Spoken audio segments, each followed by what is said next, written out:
it's crazy how fast this year has gone. And we're like that close to being in fourth quarter. And so I thought we'd have a conversation about fourth quarter. So old me, prior to like really getting my business organized, would hit fourth quarter. And granted, I had a smaller child at home, and I'd be like, oh my gosh, I have so much to do. Like, there's Halloween and there's Thanksgiving and there's Christmas, and I've got all this stuff.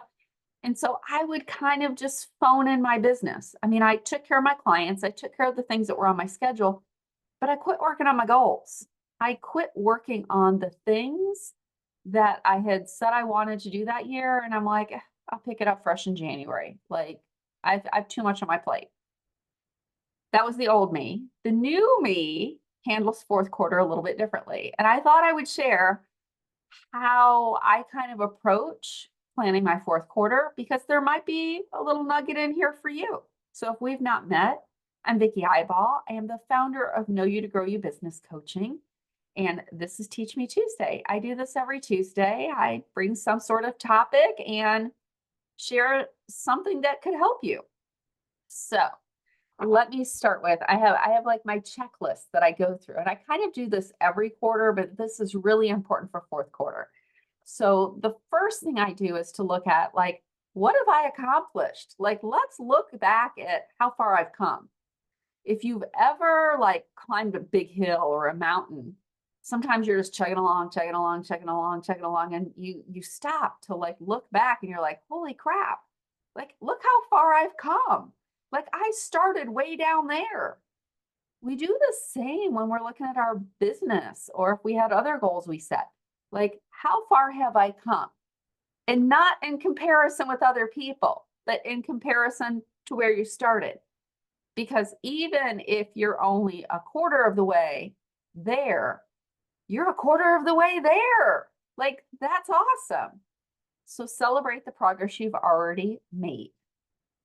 The next thing I do is not to go straight into my goal setting, because it's fourth quarter, there are holidays, there are vacations, there are competing demands. So what I do is I pull out my calendar, look at the next 3 months, and I look at, like, okay, I'm taking off the whole week of Thanksgiving. Okay, I want to take 2 weeks off there at the end of the year to be able to spend with family, relax, enjoy. I have a trip in November where I'm going to a conference. I have certain things that are already on my schedule for my clients, the other commitments in my business that I've already committed to. So I start with looking at that. And then I look at what pockets of time are left. And once I really have a look at what's my capacity, what time do I have available, so that I don't dream too big, like the little kid who puts too much on his plate, the eyes are bigger than the stomach. We don't want to do that with our goals during fourth quarter either, or any quarter, but especially fourth quarter. So to take the time and say, what is my capacity? Because this is going to help you, one, say no to things that you don't have time for, but two, to look at those goals then. So now we're on to step 3. We've celebrated the past. We've validated our schedule and our capacity. Now we're looking at the goals that we have. What is realistic to move forward between now and the end of the year? And this is where priority setting can come in. What things would be the most important for you to give time and attention to between now and the end of the year? Because there may not be time for everything, but there's time for something. There's something you can move forward. So figure out what goal or goals need your time and attention between now and the end of the year. Which ones would make the biggest difference? And then go through and break those down into specific tasks. So update my website is not a specific task. Change the headline on my homepage is a specific task. So when you can break those down into smaller little chunks, it's going to be more doable. And this is about creating a doable plan. And small chunks of time are probably going to be your friend during fourth quarter, because there's going to be distractions. There's going to be interruptions. There's going to be a desire to kind of take a step back and relax for most of us. So breaking it down, deciding which goal or goals, and then breaking it down into doable steps so that you're making progress. The other key piece during this time is a lot of times the holidays can be stressful for people. And so doubling down on your self-care, not eliminating it, double down. Make more time to take care of yourself because likely you're going to have extra demands on your time. So filling your own cup first is going to become even more essential. And part of that can be also celebrating those progresses every single week.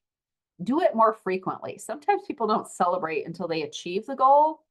Celebrate all along the way to the goal. Every time you finish a task, celebrate it. I love, and this is one of my tricks, I have a timer on my phone that I sometimes will just do 20-minute blocks of something, especially if it's something I really don't want to do. I'll set the timer for 20 minutes. When the timer goes off, it has a sound effect of applause.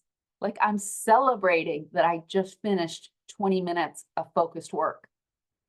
So find ways to keep celebrating the progress you're choosing to make.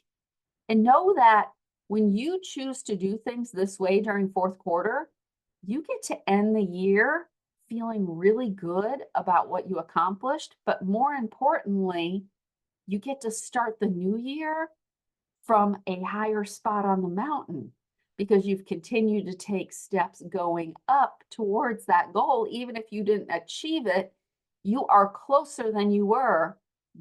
And especially if you chose not to give up on your most important goal. So you're at choice here. You can choose to do nothing during fourth quarter, which is what I used to do, and just wait till January. Or you can choose to take some level of action so that you're starting the new year further ahead than you would have if you gave up. So don't throw away the towel. Don't give up. Let's find ways to keep you connected to the work that you want to be doing, but in a way that still allows you to enjoy life, to enjoy your family, to enjoy whatever holidays you celebrate, to enjoy a vacation, to just enjoy time off if that's what you want to do.